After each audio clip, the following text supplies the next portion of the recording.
Undertaker waited at sunset for his bride. A widow in full black mourning stepped off smiling. The coffin lid was warped. I'd been fighting it since morning. The pine had taken on moisture from the river fog 2 nights back, and the board had bowed maybe a 1/4 inch along its length, which doesn't sound like much until you're trying to get a proper seal, and the family is coming at 3 o'clock, and the brass hinges on the left side won't sit flush no matter how many times you reset the screws. I had a wood clamp on one end and my knee on the other, and the whole thing was just barely cooperating when Amos Pratt stuck his head in from the street side. He didn't knock, nobody knocked on my door. They came in when they needed to and left when they were done, and that was the arrangement the town of Silo Rojo had made with me 11 years ago without ever putting it to a vote. "Stage is early," Amos said. I didn't look up. Stage is never early. "Well, it is today." I set down the clamp. The lid held.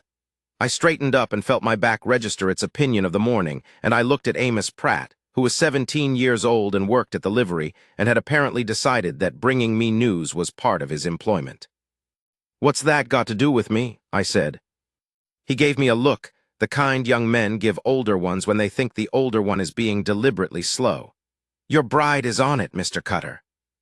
I put on my jacket. I washed my hands in the basin. I dried them on the clean cloth I kept folded on the shelf, not the working cloth. I did all of this without hurrying because there was no reason to hurry, and because if I was going to meet a woman who had agreed to come 200 miles to marry me, I was going to do it with my hands clean and my jacket straight. I was 53 years old. I had been an undertaker in Silo Rojo since I was 42, and before that I had been an undertaker's assistant in Holt County for 4 years. And before that I had been a lot of things that didn't work out as well.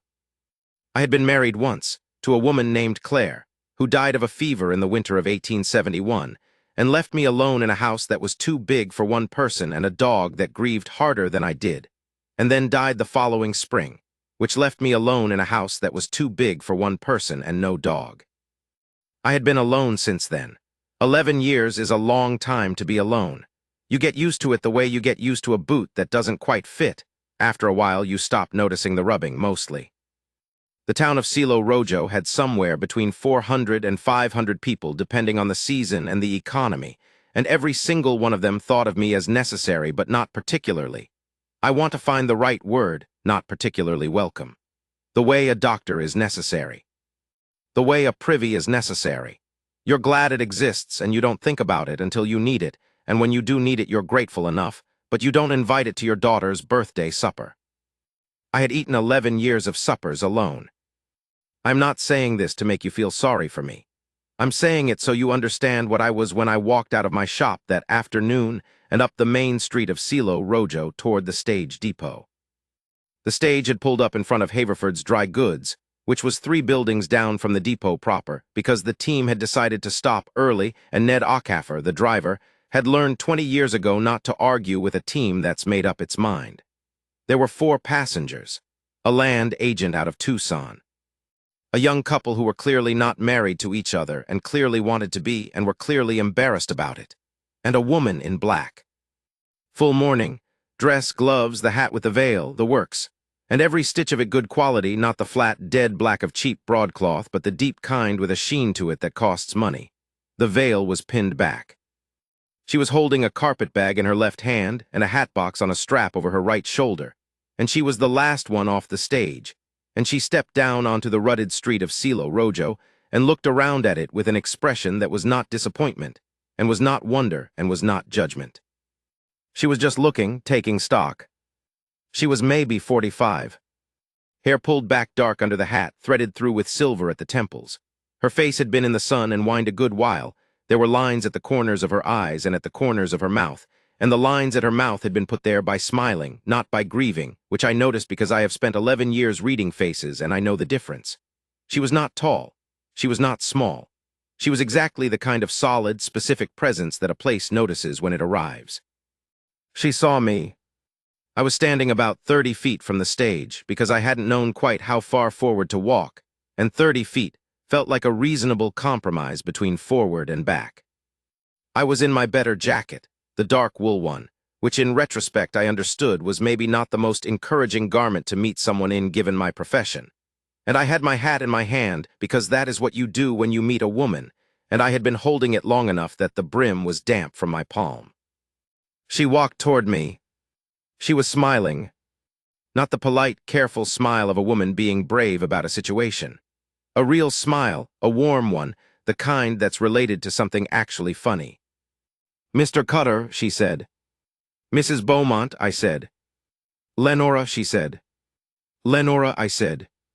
We stood there in the street, and I couldn't think of the next thing to say, which was not usual for me. I am not a man who loses his words. I talk to people in the worst moments of their lives, and I have learned to have something useful to say. But this was different, and I was not ready for it. She looked at me, looked at the town. Then she said, "It's dustier than your letter suggested." I may have understated that. "You definitely understated that." She was still smiling. "But the sky is the right color, you got that part exactly right." I had written to her about the sky in one of my letters. I had felt foolish about it at the time. What kind of man writes about the sky to a woman he's never met? But she'd written back about the sky above her own town in New Mexico territory, and what color it went in the last half hour before dark. And we'd spent 3 letters just talking about the sky, which is not a thing I had ever talked about with another person. "I put flowers in the house," I said. "From Mrs. Hargrove's garden," she offered. That was kind of Mrs. Hargrove. It was. She's not always kind, so I was grateful. Lenora laughed. Actual, genuine, unguarded laughter, right there in the street of Silo Rojo, and several people who were pretending not to watch us turned and looked openly instead. I took her carpet bag, she kept the hat box, we walked up the street together. "I need to go back a ways. Because you won't understand what that afternoon was if you don't know how it came to be. I want to go back to the first letters. The 4th night I spent on the notice, I had it almost right, and then I threw it out and started again. Not because it wasn't accurate. Because it was accurate in the wrong way, it was accurate like a legal document is accurate, which is to say all the facts were present and none of the person was. The version I started over with was shorter. It had less in it, technically. But the one true thing in it was the thing about the light in the kitchen in the mornings, which I had almost not put in because it seemed too small and too specific, and who cares about light in a kitchen? But I had sat in that kitchen for 11 years with good morning light and nobody to see it, and I thought, if there is a person out there who would sit in that light and want to be there, I want her to know about it. So I kept it, and when Lenora wrote back, she mentioned it specifically. She said the light in the morning was the part that made her think the notice was honest. Not the thing about being steady, not the part about providing, the light in the kitchen. Because only a man who actually noticed things would put that in. Only a man who was paying attention to his own life would think to say it. I had not thought of myself that way. I had thought of myself as a man who paid attention to wood grain and hinge alignment and the particular requirements of a family in grief. Not a man who noticed light. But Lenora noticed that I noticed, and she wrote back, and here we are. There is a thing about the letters I did not say. When her first letter arrived, I read it 4 times before I put it down. I read it once right away, standing at the mail counter in Haverford's, which was where mail came in. Then I went home and read it again at the table. Then I folded it and went to work and came back and read it again that evening, and then before bed. I was not used to receiving letters that required 4 readings. I was used to receiving correspondence that was practical or contractual or a death notice, and you read those once and file them. Her letter was not a letter you could read once and understand, not because it was complicated, because it was full. When I wrote back, I was in the shop, and it was after 10 at night, and I had been avoiding writing back for 3 days because I was afraid of not doing it right. Afraid of what exactly I don't know, of not being enough in the letter, of the letter being less than she deserved, of her reading it, and deciding the notice had been misleading. I wrote most of it and threw it out and wrote it again, and it was late and I was tired, and the 3rd draft was, I think, the most honest thing I had ever committed to paper. I told her about the mistake with Claire. The specific mistake, not in detail but in substance, that I had been too far inside my own work and my own head for too long, and that I had not told her often enough that she mattered, and that I understood now that telling people they matter is not weakness or sentimentality. It is the simple truth of the situation, and the withholding of it is a small cruelty even when it is not intended. I told her I had been thinking about that for 11 years, and I thought I understood it now in a way I hadn't then. That was the letter she wrote back to in 10 days. 10 days, which I know is not a lot of time to read a letter and think about it and write back, but for me those 10 days were a particular length. I checked the mail more than once a day. I told myself not to check more than once a day, and I checked twice on most days. When her letter came, I recognized her handwriting on the envelope, and I paid Haverford his nickel and went straight home and sat down at the table and read it. She said she had respected what I said about Claire. She said she had 2 things she wanted to say about it. First, that the man who understood that specific thing, the withholding of it is a small cruelty, was a man who had done the work of understanding himself, which was not common and was valuable. Second, that she was not interested in a man who had no regrets because a man with no regrets had not tried hard enough at anything. The regret meant it had mattered. That was something. Then she told me about her mistake with Margaret. I will not tell you what it was, as I said, but I will tell you that she told it with the same specific honesty I had used. No hedging, no self-protection, just the flat fact of a thing she'd done wrong and what it had cost, and what she understood now that she hadn't understood then. After that letter, we wrote more freely. We'd gotten through the first true thing, and there was less caution in us both.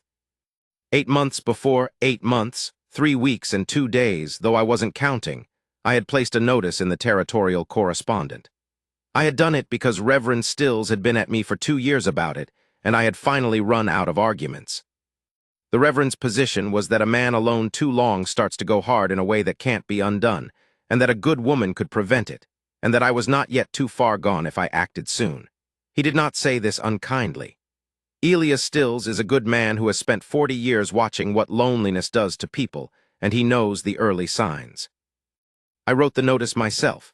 I spent 4 nights on it. I knew it had to be honest. I was not going to start something on a lie, which meant I had to say I was 52 years old and an undertaker in a small town in Arizona territory, and I had been widowed and alone for 11 years, and I was looking for a woman who wanted a quiet life and a man who would be faithful and steady and provide for her, and not make her regret coming. I did not say I was handsome. I am not. I have a long face and gray at my temples and a way of standing that people sometimes describe as somber, which I suppose is the occupational hazard. I did not say I was exciting. I am not. I said I was honest, and I said the house was sound, and I said there was good light in the kitchen in the mornings. I expected nothing. I put the notice in as a way of satisfying Reverend Stills, and also, I will be honest, because some part of me that had been very quiet for a long time wanted to put it out into the world that I was not yet resigned, that I would welcome something, that there was still something in me worth the trouble. 4 women wrote back.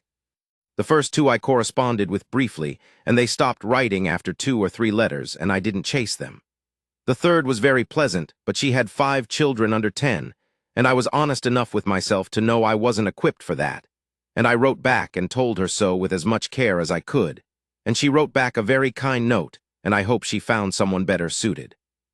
The fourth was Lenora Beaumont of Cerro Largo, New Mexico Territory. She had been a widow 3 years. Her husband, a man named Thomas Beaumont, had run a hardware concern and died of a heart condition at 56. They had 1 daughter, grown and married and living in Colorado. Lenora was 45.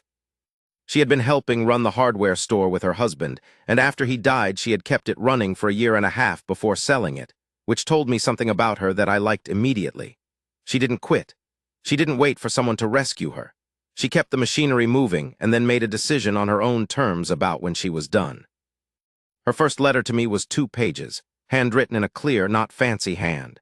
She had read my notice, she said, with the kind of careful attention she gave to all things. She noted, and here she was direct, that most of the notices she had seen were written by men who were describing themselves the way they hoped they were rather than the way they were, and she had appreciated that mine seemed to be the other kind.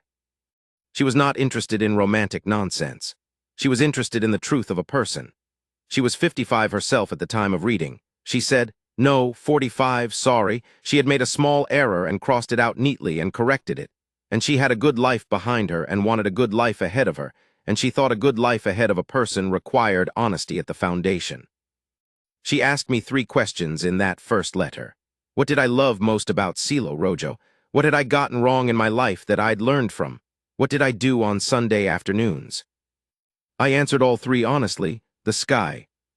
My first marriage, I had been too in my own head, too wrapped up in my work, and I had loved Claire, but I had not always shown it the way a person needs to have it shown, and I had not understood that until she was gone, which was the worst possible time to understand it. And on Sunday afternoons I read, mostly history. Sometimes I walked out to the East Mesa if the weather was right. She wrote back in 10 days. She told me about a mistake she'd made with her daughter. The details aren't mine to share, but she was honest about it in a way I hadn't expected, that kind of self-knowledge that is very specific and not at all comfortable for the person with it. And she told me about the sky over Cerro Largo. We wrote for 6 months. Then she asked me in her straightforward way whether we were going to keep writing letters or whether I was going to ask her to come. I asked her to come. She said yes. The house I lived in behind the shop was not large, but it was soundly built and I'd been tending it properly. 2 rooms plus the kitchen, a front porch that got the evening air. I had spent a week cleaning it, which is to say I had cleaned it the way a man cleans when he knows a woman is going to look at it, which is more thorough than the usual way. I had put the flowers in the kitchen because that's where the light was good in the mornings, and because I had told her in a letter that the light was good there, and I wanted that to be true when she arrived. She walked into the kitchen and she stopped. The flowers were tall wildflowers, orange and yellow, in a blue ceramic pitcher I had owned for years and almost never used because it seemed too fine for just me. Mrs. Hargrove had cut them that morning and they were still full open. Lenora stood there and looked at them. "You really did put flowers," she said. I said I would. She turned and looked at me. There was something in her face then that I couldn't quite read, or maybe I could read it and didn't quite believe what I was reading. She nodded once very slightly, like something had been confirmed. "I'll put my things in the back room," she said. She was in the back room for a while. I made coffee badly, the way I always made it. I heard her moving around, opening the wardrobe, I thought, and then the sound of the window being raised, which meant she'd found the stuck pane and gotten it open, which was something I had been trying to do for a week. She came out and sat down at the kitchen table, and I put the coffee in front of her and sat across from her, and she looked at the coffee and looked at me. "Is it always this bad?" she said. "I'm afraid so." She tasted it, made a face that was purely honest. "Then that's the first thing we'll fix." I had not smiled in I don't know exactly. It had been a while, but I smiled at that. We were married 4 days later in Reverend Stills's church, with about 15 people in attendance, which was more than I expected. Apparently there was some interest in the Undertaker getting married, which I suppose makes sense. I was wearing my good suit. Lenora was wearing a dark blue dress, not the morning black, a different one, with small white flowers at the collar that I later learned had belonged to her mother, and that she wore for important occasions. Elias Stills performed the ceremony. He gave a short address that was nothing like his usual long ones, and I have always been grateful for that. He said some things about faithfulness and about the courage it takes to begin again, and he looked at me when he said that last part, and I didn't look away. Lenora said her vows clearly and without hesitation, which is the way she did most things.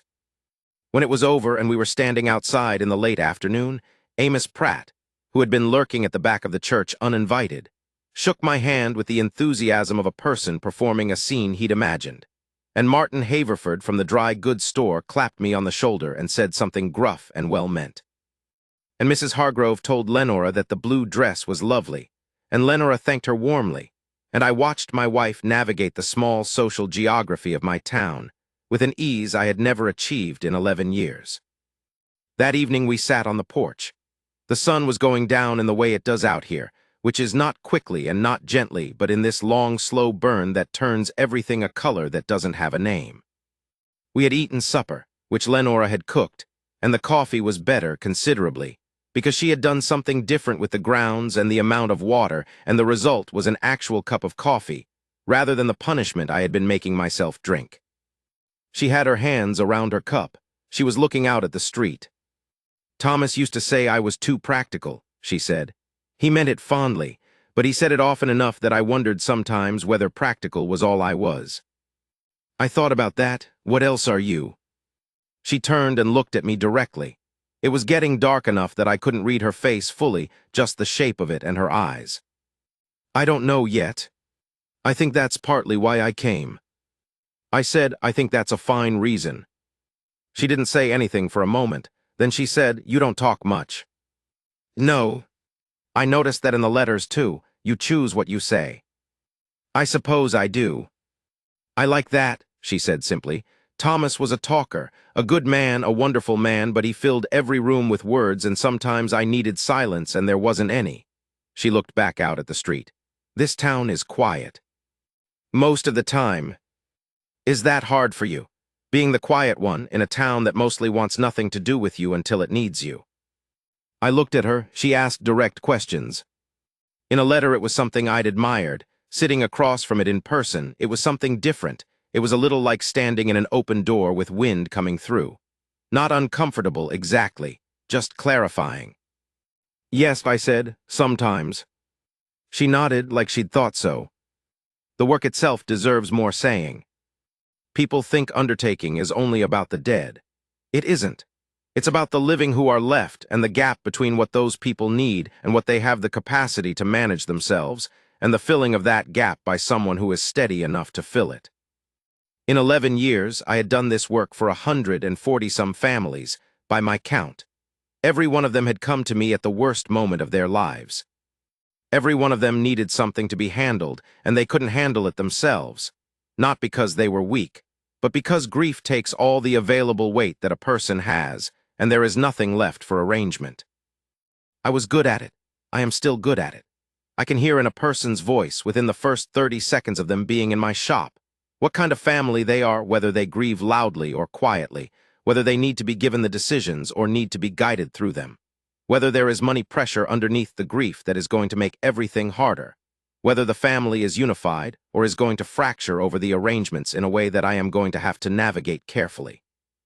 I do not feel above this work. I have never felt above it. The men who feel above necessary work are the men who have not yet needed it. But I will tell you what it costs. It costs a particular kind of standing at one remove. You develop it out of necessity. You cannot be fully inside the grief of every family you serve, or you would be undone in the first year. And the standing at one remove, which is useful in the shop, becomes habitual outside it. You end up navigating the whole town at that same small distance.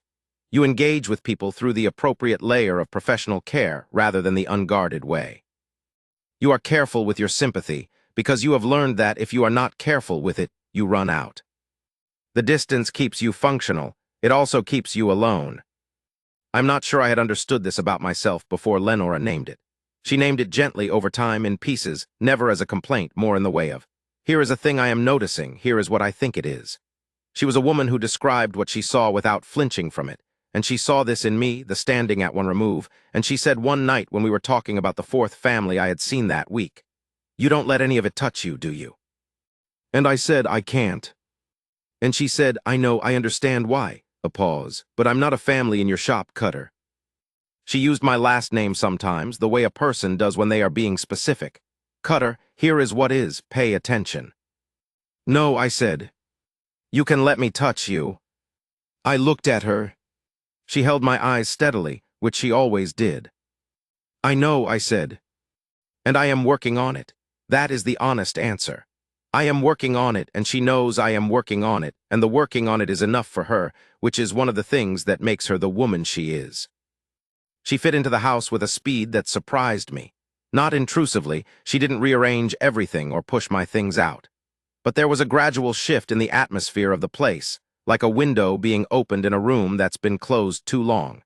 She had a particular way of making the kitchen feel inhabited. She brought a small framed picture and put it on the windowsill, not her late husband, which I'd half expected, but a sketch of some mountains, done in charcoal that she'd had since she was a girl. She hung a piece of fabric near the door, nothing decorative, just a hook and a cloth for hands. But it went in a place I'd never thought to put anything, and it was exactly right. In the first week I showed her the shop. She had asked, specifically, and without any of the delicacy other people showed around the subject, to see where I worked. I opened the door and she walked in and looked around with the same stock-taking attention she did stepping off the stage. The room smells of pine and of the oil I use on the hinges and of the particular chemical flat smell that comes with the trade. People who are not used to it usually react. She walked through to the back workroom, looked at the bench, looked at the tools, looked at the current project, which was a simple pine box for an old homesteader who died over in the eastern quarter. "Does anyone ever ask you to do more elaborate work?" she said. "Occasionally, if there's money." She ran a hand along the edge of the workbench. "You're careful," she said. It wasn't a question. "What makes you say that?" "The tools are in exact order. The grain of that board is running in the right direction for strength, and you used a dovetail there where a plain joint would have been fine." She looked at me. "My husband's hardware store, I know joinery." I hadn't expected her to know joinery, but then I was learning that there were quite a few things I hadn't expected. "I do it right or I don't do it," I said. "Yes," she said, "I can see that."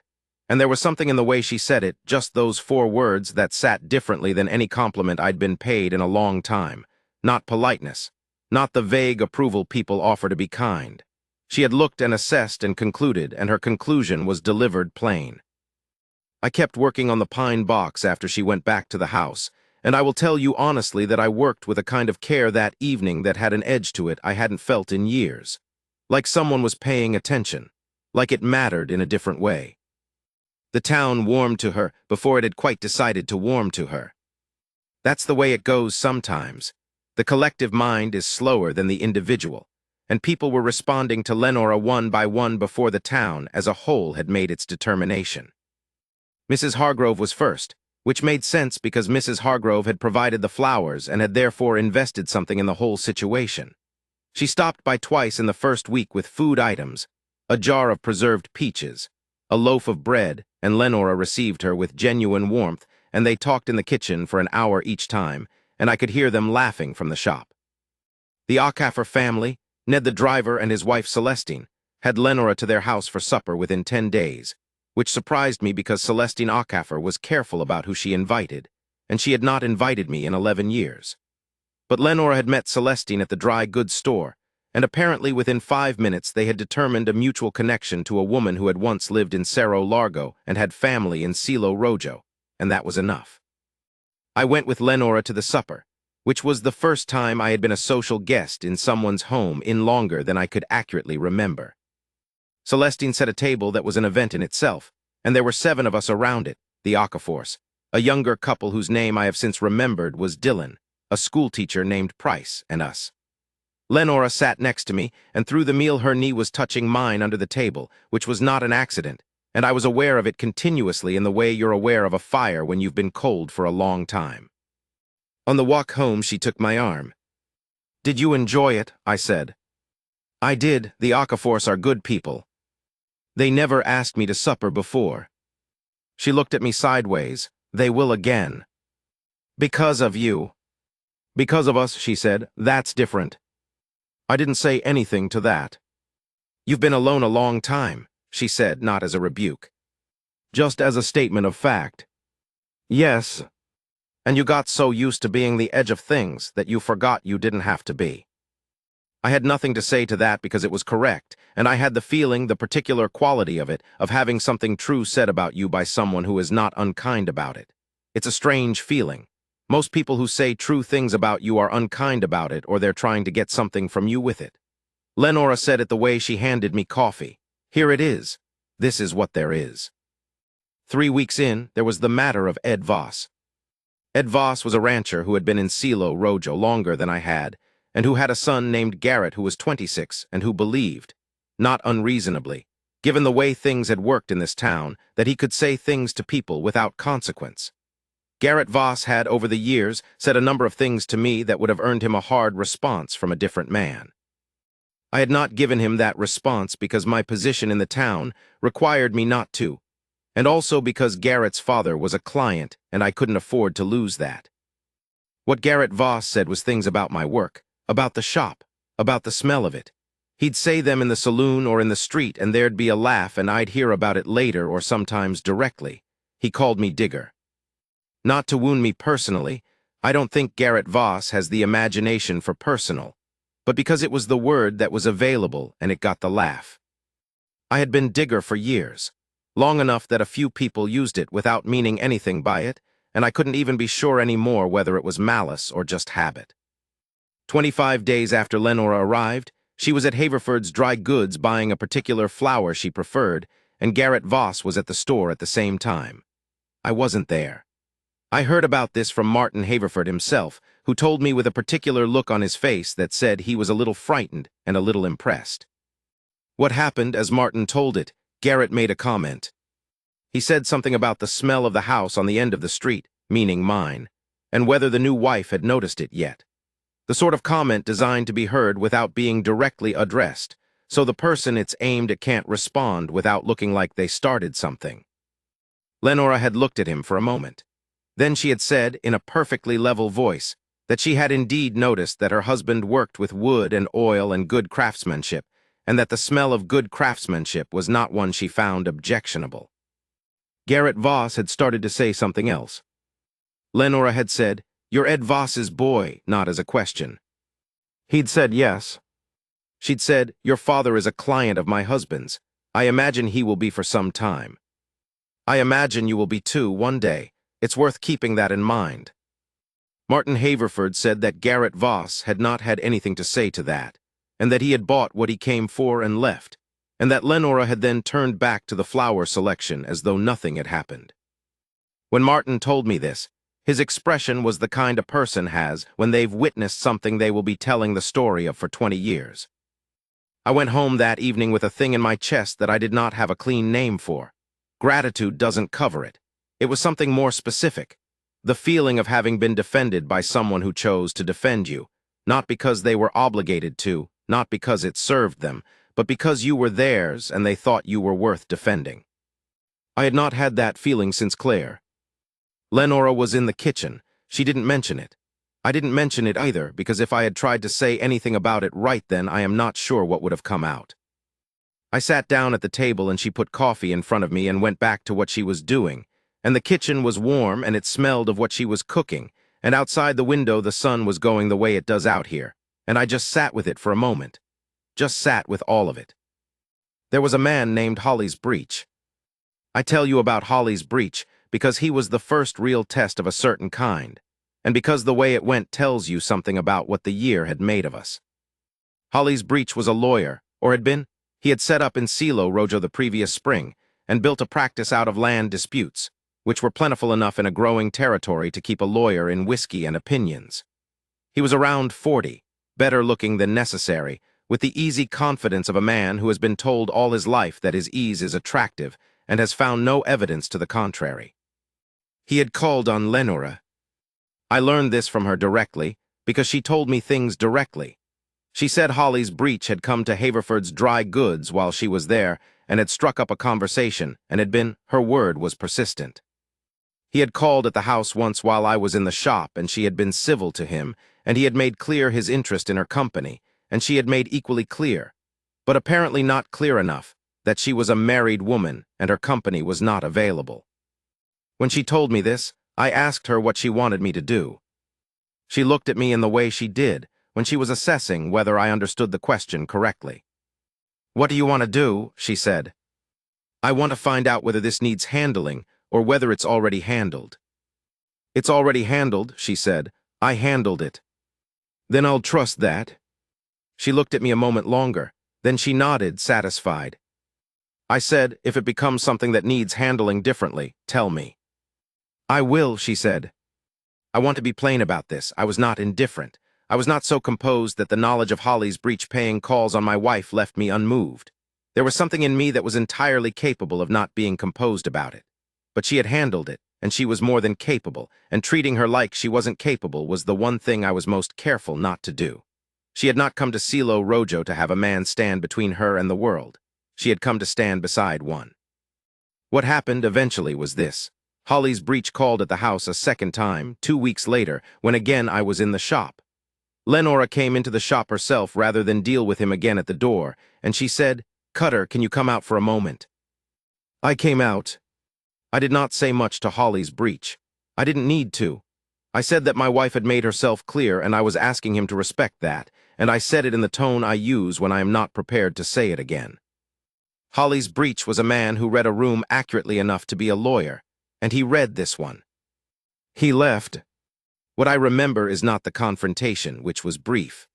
What I remember is that after he walked away, Lenora took my arm, just took it, right there in front of the shop, her hand inside my elbow, and we stood there for a moment watching him go. Then she said, "Thank you for coming out."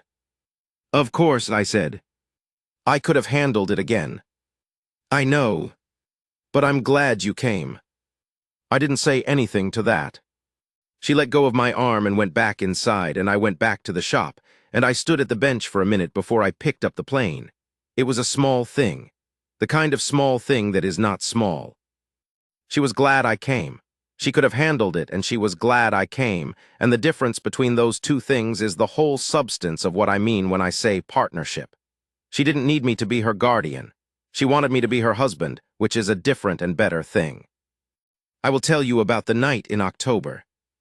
By then we had been married 7 weeks, and I knew her the way you know a person after 7 weeks, which is to say not fully but genuinely, which is better than some people manage in years. I knew that she read in bed with a lamp that was higher than mine and that it didn't bother me. I knew she had a particular way of making decisions. She would go quiet and you'd think she was somewhere else. And then she'd come back and she'd have the answer, which was always the considered one. I knew she kept a photograph of Thomas Beaumont in her Bible, and I had seen it once and had not asked, and she had not explained, and neither of those things was wrong. I knew she had a laugh that was nothing like her usual voice, lower, and with surprise in it, like she didn't plan to laugh, and then it came anyway. The night in October, I got a call out to the Dilling homestead, 6 miles south, where an old man named Samuel Dilling had been failing for some weeks. His daughter had sent word that it was time. I had been out to make the arrangements earlier in the month, and I knew the geography of what was needed, but it was still a long night's work, and I wouldn't be back until past midnight. I told Lenora when the message came, past 8 in the evening. "I'll be late," I said. "Don't wait up." She looked at me. "I'll wait up." "There's no need." "I know there's no need," she said. "I'll wait up." I took the wagon out in the dark. The Dilling homestead was quiet when I arrived, that particular kind of quiet that a house has when something has just happened, and the family is still finding out what to do with their hands. The daughter, a woman named Hannah, around 30, met me at the door. Her eyes were red and dry, the way eyes are after the crying is done. I did what needed doing. I will not describe it because it is private, what happens in those hours, and because it is not the story. The story is that I drove home under the stars at 2 in the morning with the wagon empty and the night cold and the road lit by enough moon to see by. And I was thinking, I remember specifically, that this was one of those nights that could weigh on you if you let it. The kind of weight that's made of other people's grief and the long drive home alone, and the knowledge that tomorrow the ordinary world will resume and only you will be carrying what you saw. I had driven that road alone for 11 years. The light was on in the kitchen. I could see it from a quarter mile out, that small warm square in the dark. I sat up straighter on the wagon bench. I don't know why, I just did. She was at the kitchen table with a book when I came in. She looked up and looked at me, really looked, the way she had a habit of doing, the full reading of a face. And then she got up and poured me coffee without asking and set it on the table and sat down across from me. I sat down, the coffee was hot, my hands were cold. "The Dilling man," she said. "Yes." "Was it peaceful?" "As much as these things are." She nodded. We sat there. The house was warm. Outside was nothing but the dark and the cold and the occasional sound of the horse moving in the small stable I kept behind the shop. After a while she said, "You've been doing this alone for a long time." "Since Claire." She looked at me. "That's a long time to carry it home to nobody." I looked at my coffee. "No more," she said, "just that." I looked up. She was looking at me the way she'd looked in the kitchen doorway the day she arrived, when she'd seen the flowers. Like something had been confirmed. Like she had known something was going to be a certain way, and it was. She reached across the table and put her hand over mine. Her hand was warm, and her grip was the kind that isn't soft. It's the kind that means something, that doesn't let go easy. "No more of that," she said. "You come home to me." I kept looking at her. I am not a man who loses his composure, and I did not lose it then, but there was a thing moving in my chest that had not moved in 11 years. And it was large, and I could not have named it properly any more than you can name the color the sky goes in the last half hour before dark. Not quite one thing. Something beyond the words available. Yes, I said. She didn't let go of my hand. She turned back to her book, still holding my hand on the table, and I sat there and drank my coffee, and the lamp made its circle of light, and outside was the night, and inside was the two of us, and I thought, this is it. This is the thing Elias Stills meant. This is what I couldn't remember anymore until just now. The winter of the second year brought a specific difficulty that I want to be honest about. In January of that year, a man named Peter Dunn died on the southern range. He had been a rancher, and his ranch, the house, the stock, the water rights, had been left to his daughter Addie, who was 22 and unmarried. The problem was the second wife, who had been married to Peter Dunn for 3 years, and who believed herself entitled to the house and the water rights. And there was a will that said one thing, and a verbal agreement that said another thing, and in between there was a lawyer and a lot of bad feeling, and eventually a judge who had to come out from Tucson. I am not a lawyer. I had nothing to do with the legal matter. But Addie Dunn came to me. She came to me because I was the one arranging the burial of her father, and she came in a state that was not quite grief and not quite panic. She was past grief. It had been coming for months, and she was into the pure dread of what came after, the material reality of her situation. She was young. She was frightened under the surface, even though the surface was composed. She had no husband, no family nearby, a ranch to run, and a legal battle to survive, and a stepmother who was making the situation as unpleasant as possible. She came to me 6 times in 3 weeks, first for the burial arrangements, then for a question about her father's stored property, which was in my care pending the legal matter. Then, and this is where it got complicated, just to talk. To have someone steady to talk to. I understood why. I was the steady one. I was the professional. I had seen this pattern before, people in grief attached to whoever manages the practical things for them, because practicality is a kind of comfort when the emotional world is unmapped. I was careful, I was professional. I was exactly what she needed me to be and nothing more. But I told Lenora. Not right away, after the 3rd visit, when I could see the pattern forming. I told her what was happening and what I thought of it and what I was doing about it. She listened. Then she said, "You were right to tell me. I didn't want you to hear it from someone else." "I know," she looked at me. "And you're handling it correctly." "Yes." "She needs someone to talk to who isn't involved in the legal battle," Lenora said. "That's not nothing. That's a legitimate need." "Yes." "Do you want me to call on her?" I thought about it. It might help her. "It might," Lenora nodded slowly. "I'll take her some food and see how she is." She did. She called on Addie Dunn twice in the following 2 weeks, and the two of them had. I don't know exactly what they talked about. I didn't ask, and Lenora didn't offer, because Lenora respects the privacy of what happens between 2 women in a difficult situation. But after the second call, Addie Dunn's visits to me became shorter and more practical, and then they became purely practical. And by the time the legal matter was resolved, she had a female friend in Silo Rojo, and I had done my job cleanly, and there was nothing complicated left. The resolution of the legal matter, for what it's worth. The will held, Addie kept the house and the water rights, the second wife got the stock and some cash, and the judge from Tucson called it a fair outcome and went back to Tucson. Addie Dunn married a young rancher from the northern quarter the following autumn, and I have no doubt she'll be fine. But I want to be honest about why I told Lenora immediately and why it mattered that I did. Because I had been alone for 11 years, and in those years I had made all my decisions alone, handled all my situations alone, and the lone handling of things feels natural when you have no one to tell. Once you have someone to tell, the lone handling is a choice, and the choice is a kind of withholding. And I had told her in a letter 2 years before that withholding the truth of a situation is a small cruelty, even when it is not intended. I was not going to start something on a lie, and I was not going to maintain it on one either. She said once later, not about Addie Dunn specifically, about something else, but the same principle, she said, "The thing I value most about you is that you don't manage me." I said, "What does that mean?"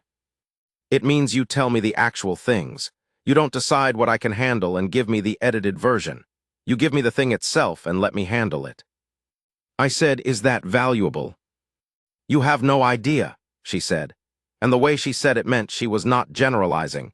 She was speaking from a specific and accumulated experience of men who had given her the edited versions.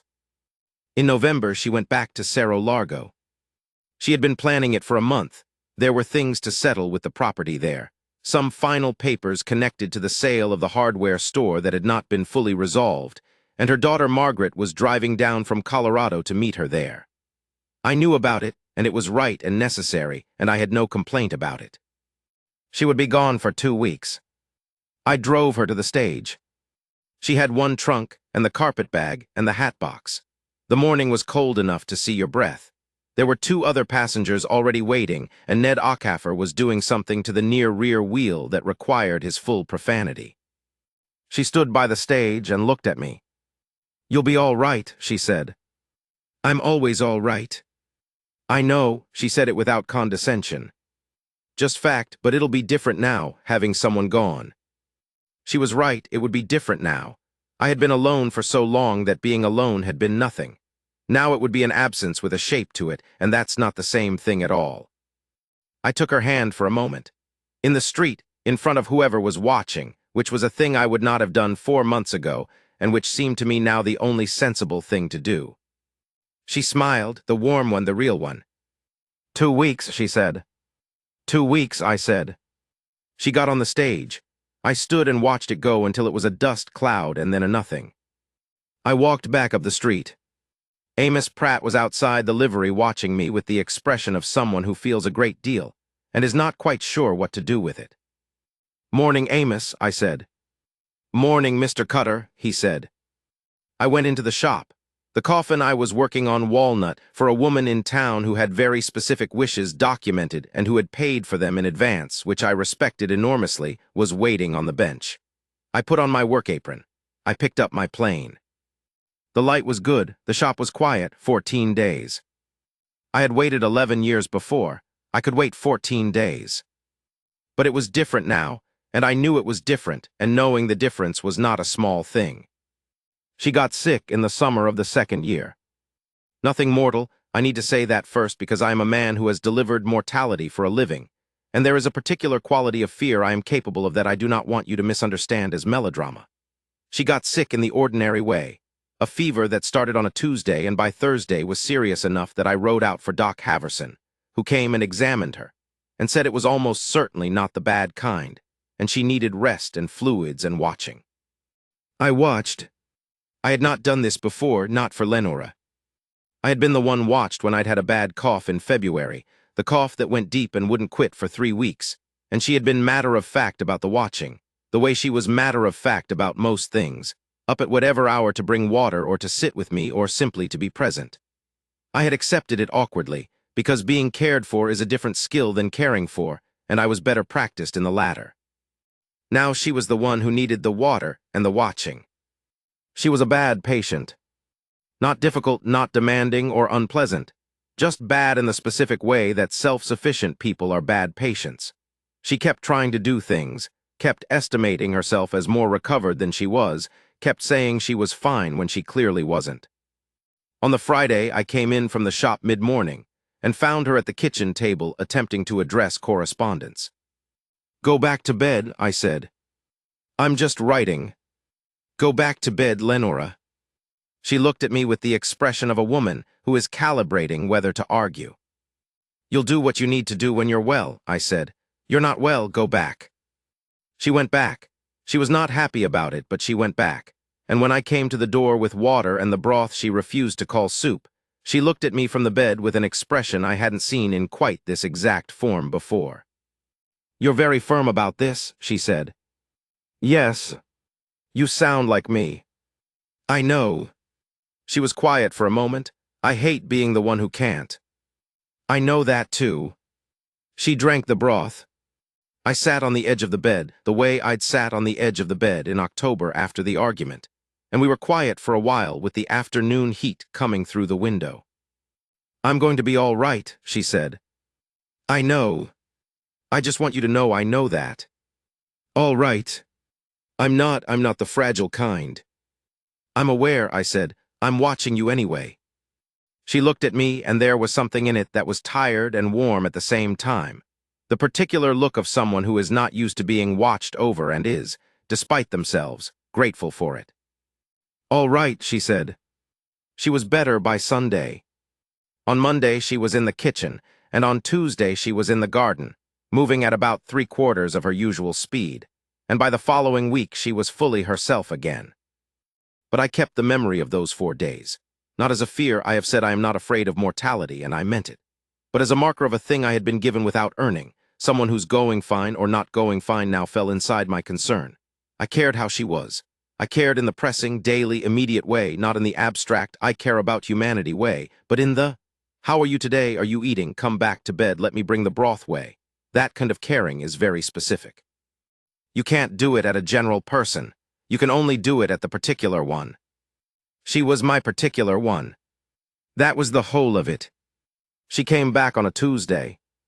I was not waiting at the stage this time because it was the middle of a job, and I had told her I wouldn't be able to get away, and she had said that was fine. She knew the way. So I was at the bench when I heard the front door and then her footsteps, and then the connecting door from the house side opened, and she was there. She looked at me, I looked at her. "How's Margaret?" I said. "Well, happy. She sends her regards and she wants to come in the spring."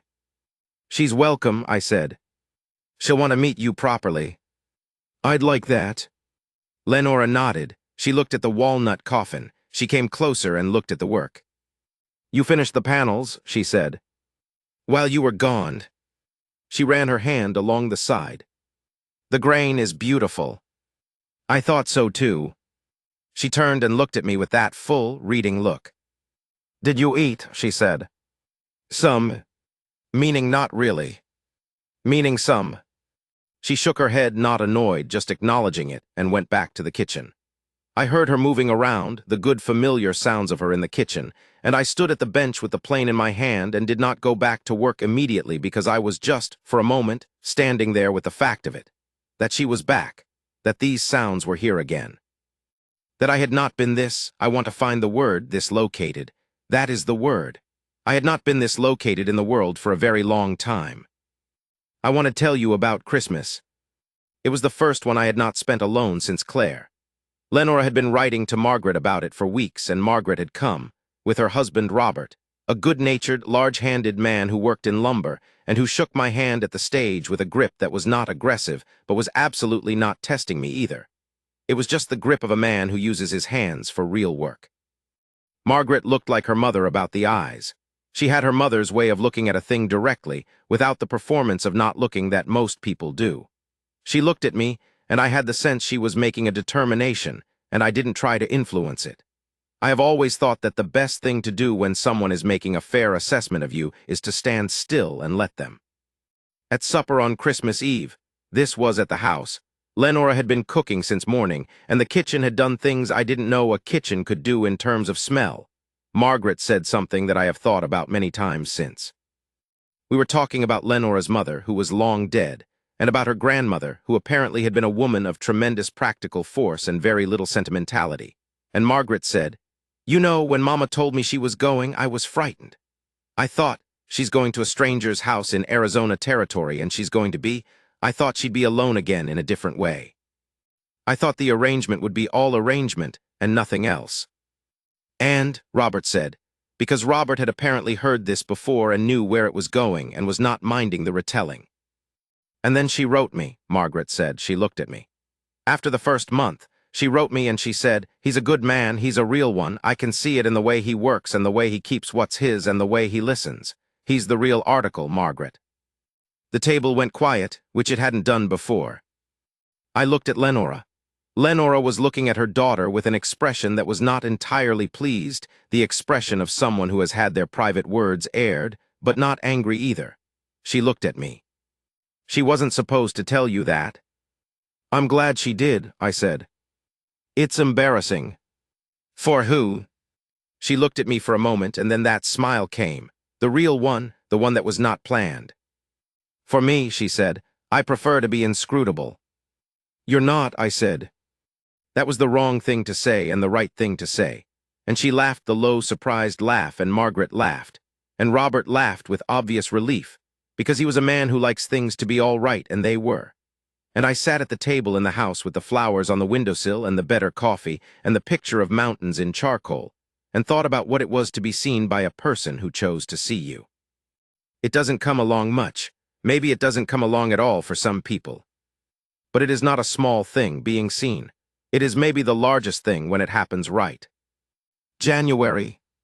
Cold that year, properly cold, the kind that comes down off the high country and settles in and means business. The pipes in the shop froze twice.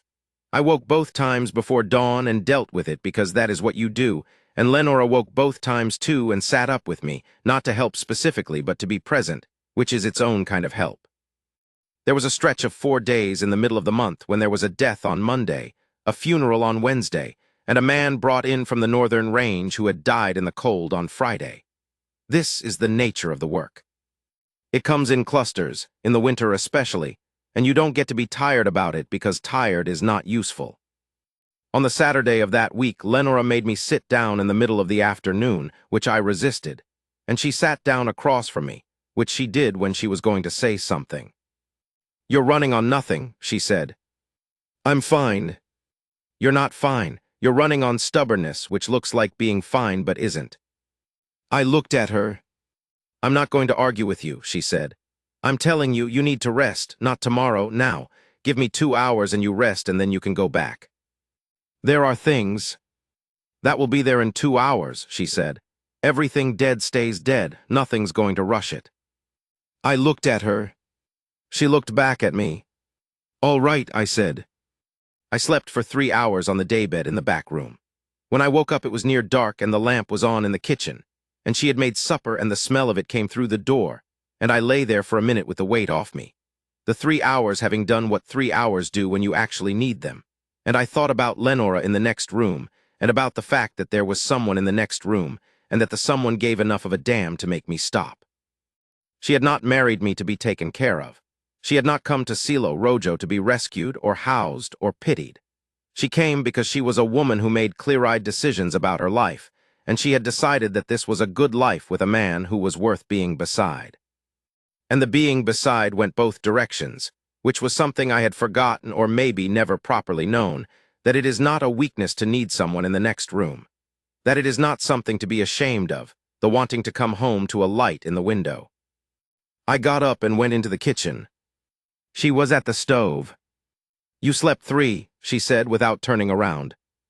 "You said 2. "I said at least 2. She brought supper to the table. We sat across from each other, the lamp between us, the cold outside, the warm in.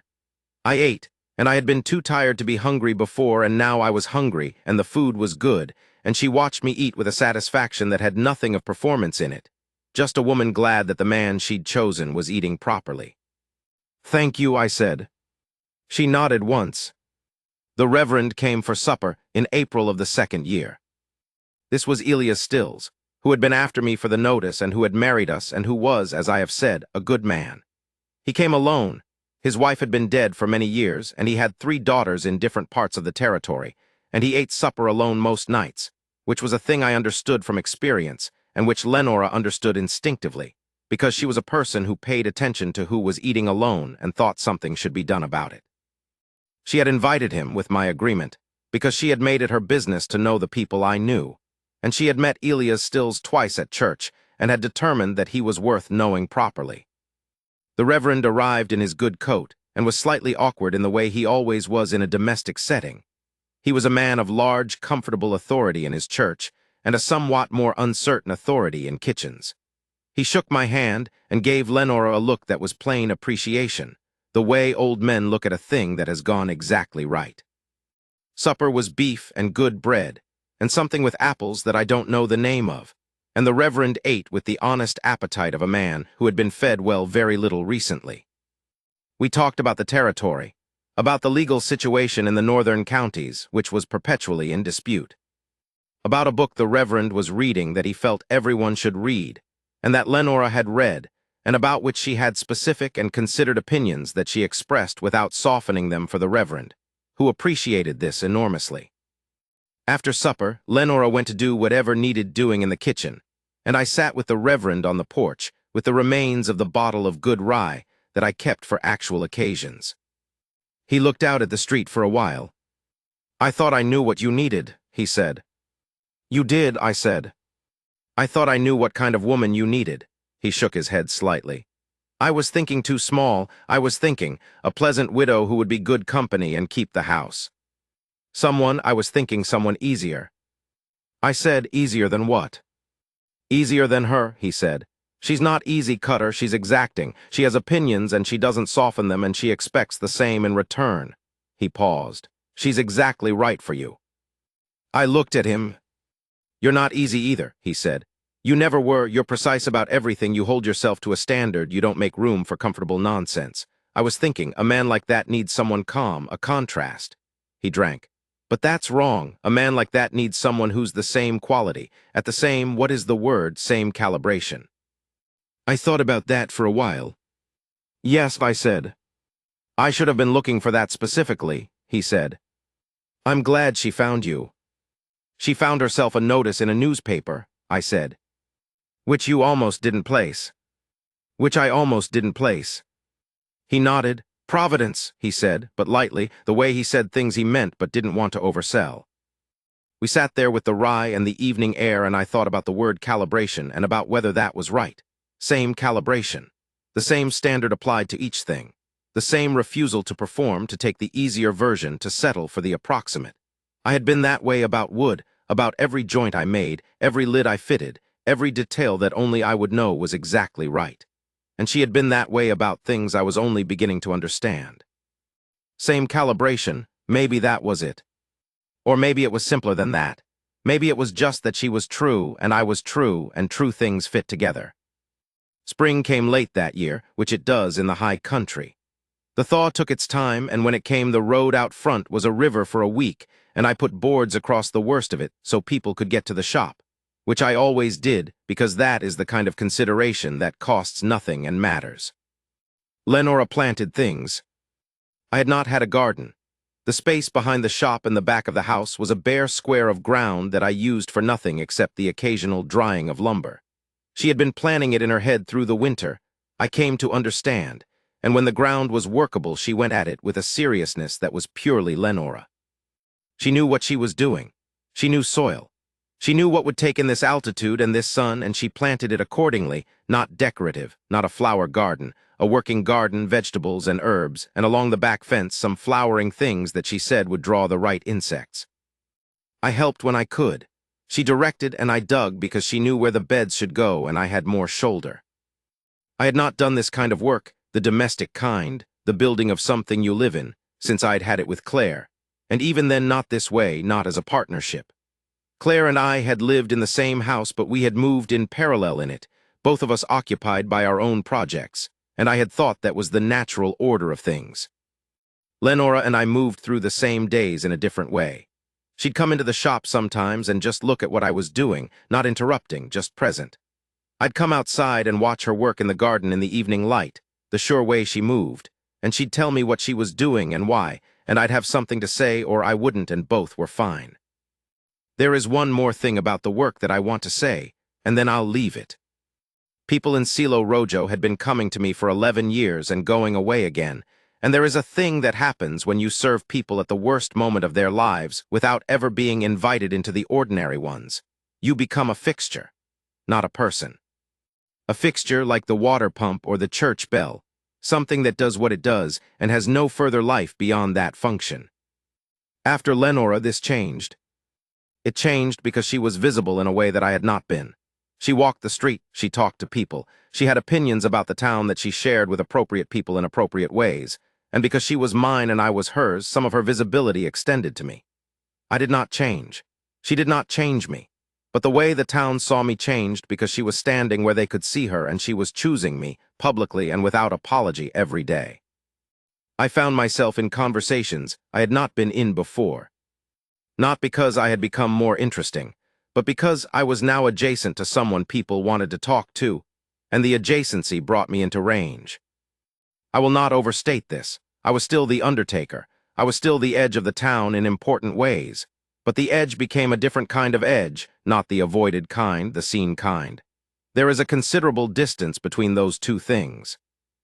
And I found this surprised me that I had things to say, that the 11 years of careful observation from one remove had filled me with a knowledge of this town and its people that was specific and real, and when the conversations arose, I had something to contribute to them.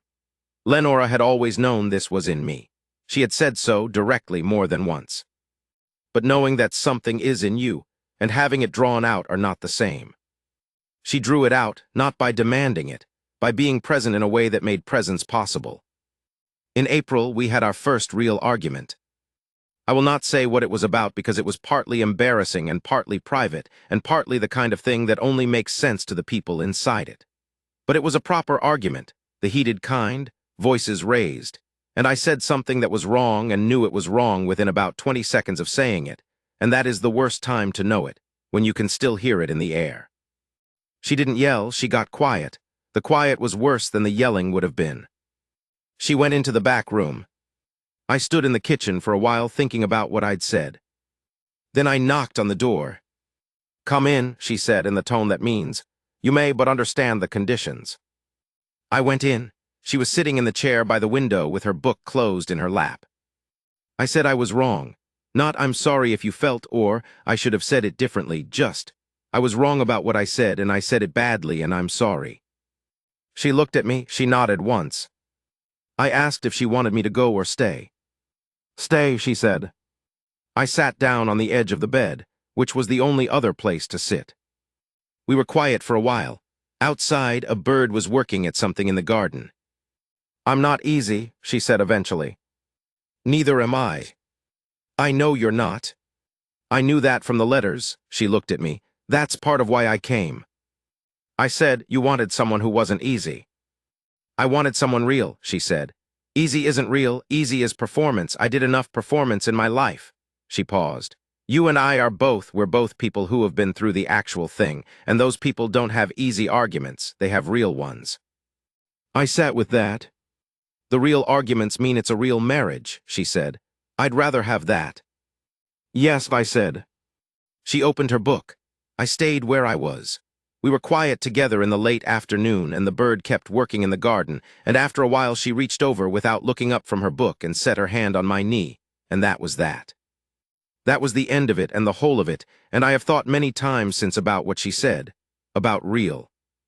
Summer, the Silo Rojo summer is a thing unto itself.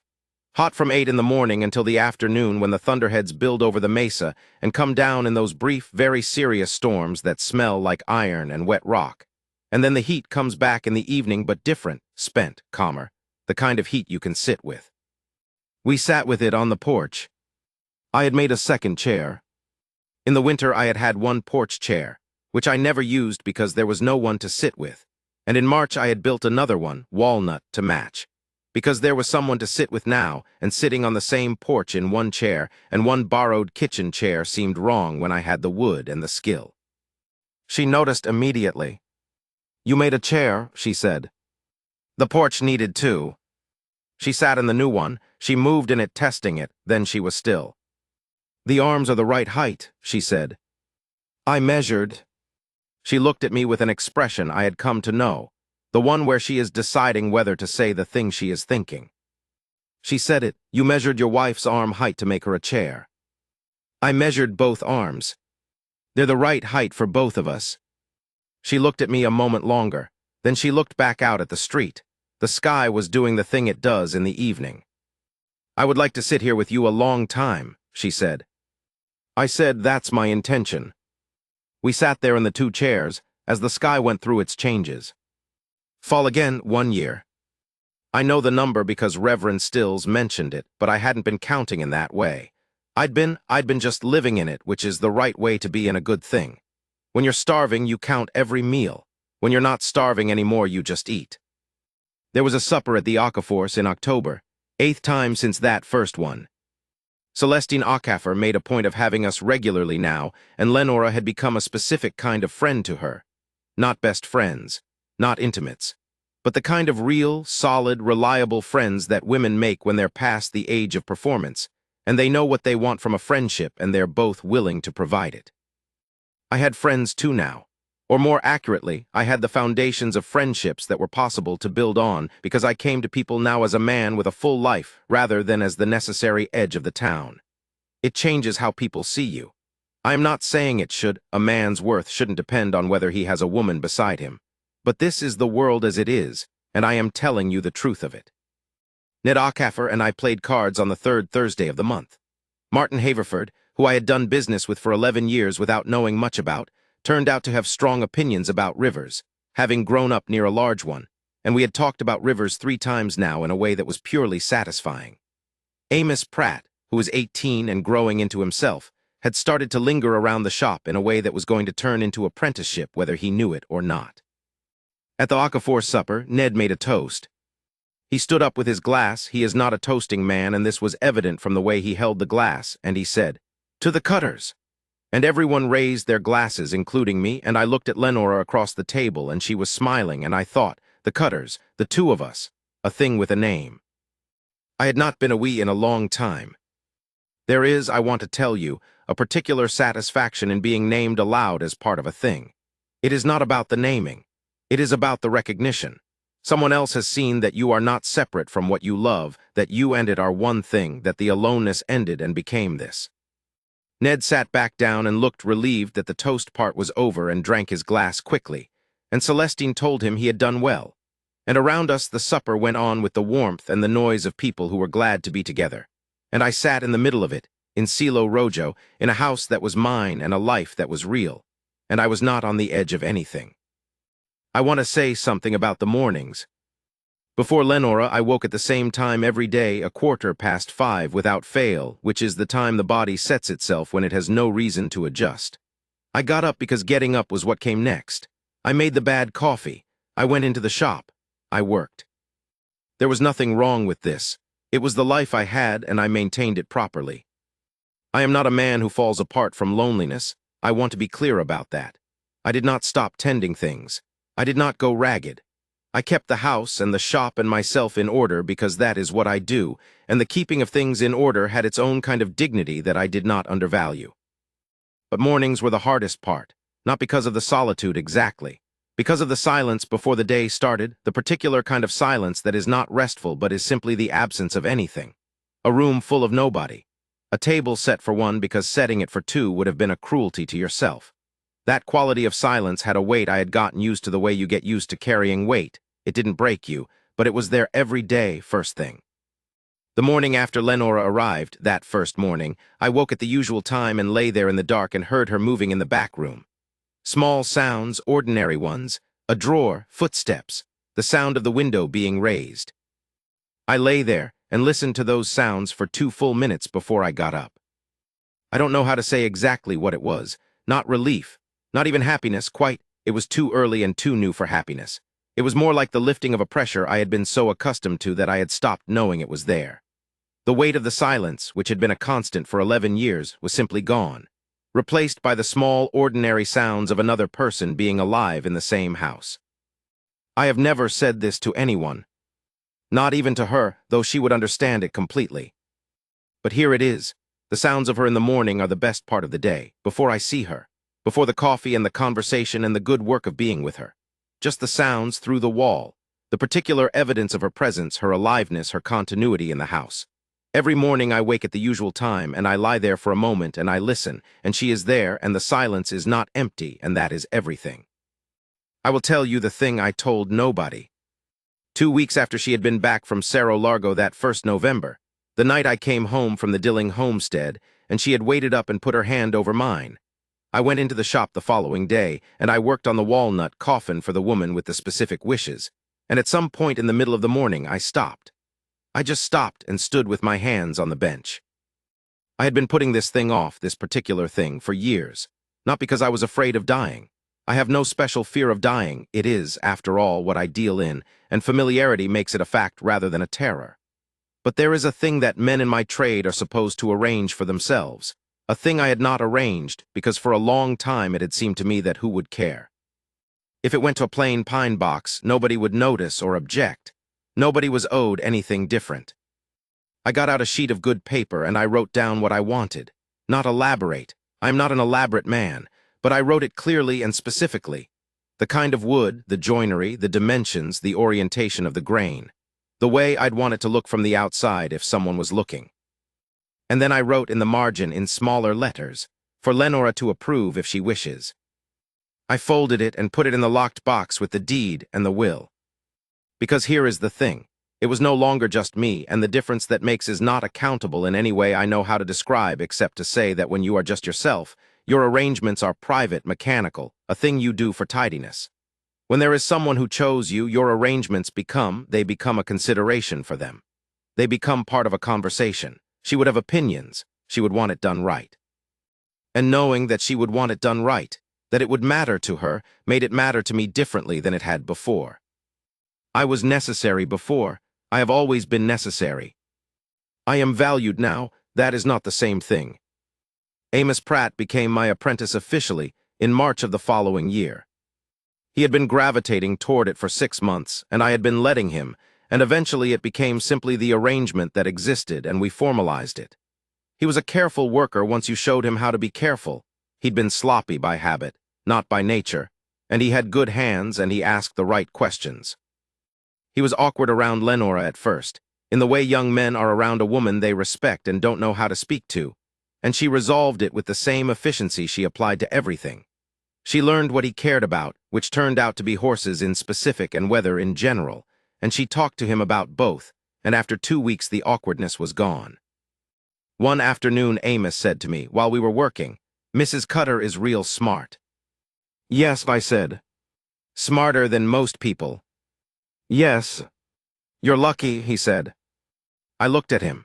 He was 17, 18 now, 18 in March, and he had the face of someone who hasn't entirely arrived at the adult version yet, still in the intermediate stage, but with the good bones of the final thing visible. "I know it," I said. He nodded, satisfied, like he'd been checking whether I was aware. Then he went back to what he was doing. I have thought about that exchange a few times since. The youngness of it, the way he said it with such plain certainty as though it were a fact of nature, "You're lucky." And the way I said yes, I know it, and meant it without reservation, without the reflexive qualification I might have had before, well, it's more complicated than that, or, "She got a fair deal too," or whatever other deflection I might have managed to put between me and the simple truth. Simple truth, I am lucky. She came, she chose. She stayed and she saw me and she said, "No more of that, you come home to me," and she was right and I am lucky and I know it. I think often about the notice I placed, the 4 nights I spent on it, the way I felt writing it, the foolishness of it, the exposure of it, the small determined thing underneath the foolishness that would not be talked out of it. A man of 52 placing a notice saying, "Here is what I am, and what I am is ordinary and alone and honest, and if that is enough for someone I would welcome it."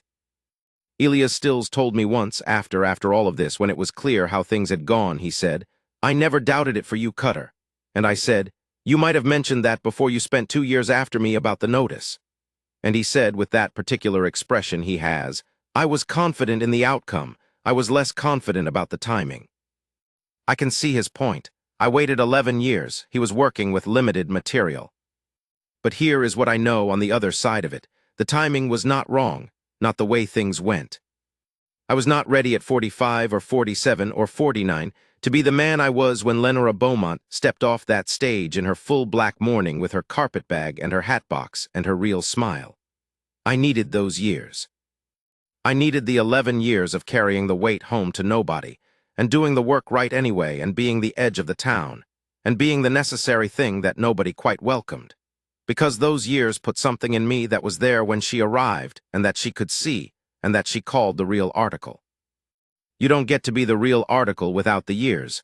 It costs something, and the cost is what makes it worth anything. We are, at the time I am telling you this, 3 years and 4 months along from that afternoon. She has not gone anywhere. I have not gone anywhere. The garden is going into its 3rd year, and it's better than the 2nd, which was better than the 1st, which is the way it goes with gardens and with marriages. Margaret and Robert came last spring as promised. They stayed for 8 days, and it was good, all of it, including the things that required patience, because family always requires some patience, and you provide it because it's family, and because she is worth it. Amos Pratt can now build a proper box on his own without me telling him anything. I still supervise, which he accepts with good grace for a young man who has the native confidence of someone who knows he's getting it right. The walnut coffin was delivered and received with the gratitude of a family who had their mother's wishes honored exactly, which is all anyone wants in the end. To have their wishes honored, to be treated as though their preferences were the real thing they turned out to be. The other coffin, the one whose specifications I wrote out on good paper and put in the locked box with the deed, has not been needed yet. I am in reasonable health for my age, which is now 56, and Lenora has opinions about food and rest that she enforces without apology, and that have had a measurable effect, which I will not credit entirely to her, but which I will not pretend has nothing to do with her either. The note in the margin still says, for Lenora to approve if she wishes. She doesn't know it's there, or maybe she does. She is thorough about the things she wants to know and private about the things she's found. I don't think about it much. It is just the right thing. She would want it done right, and knowing that she would want it done right is enough. Here is the last thing. It is an evening in early September last year. We had come in from the porch. The evening had gotten cool early, and we were in the kitchen, which is the room where most of our evenings end up, the lamp on, whatever is in front of us on the table. She had her reading. I had the week's accounts, which I hate and do anyway. She looked up from her book. Do you remember, she said, you wrote to me about the sky? In the letters? Yes. You felt foolish about it. I looked at her. I did. You said that in one of your letters. You said you felt like a fool writing about the sky, but there it was. Yes. She looked at me with the full reading look. That's when I decided, she said. I waited.